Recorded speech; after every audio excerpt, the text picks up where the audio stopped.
کتب اللہ لأغلبن انا ورسلی، اللہ نے طے کر دیا ہے، لکھ دیا ہے، میں لازماً میں اور میرے رسول غالب آئیں گے۔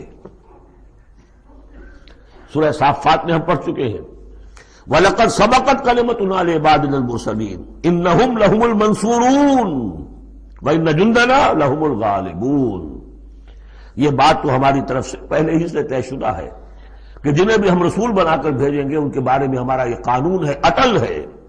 وَلَقَدْ سَبَقَتْ كَلِمَتُنَا لِعِبَادِنَا الْمُرْسَلِينَ إِنَّهُمْ لَهُمُ الْمَنْصُورُونَ، کہ یقیناً ان کی مدد کی جائے گی۔ وَإِنَّ جُنْدَنَا لَهُمُ الْغَالِبُونَ، وہ تو ہمارا لشکر ہے، حزب اللہ ہے، ہماری پارٹی ہے، رسول اور اس کے ساتھی وہ تو ہماری پارٹی ہے، ہمارا لشکر لازماً غالب آئے گا۔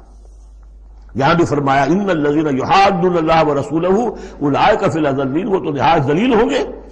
کتب اللہ لأغلبن انا ورسلی، اللہ نے لکھ دیا کہ میں اور میرے رسول غالب آ کر رہیں گے۔ ان اللہ قوی عزیز، بے شک اللہ تعالی زبردست ہے، زور آور ہے۔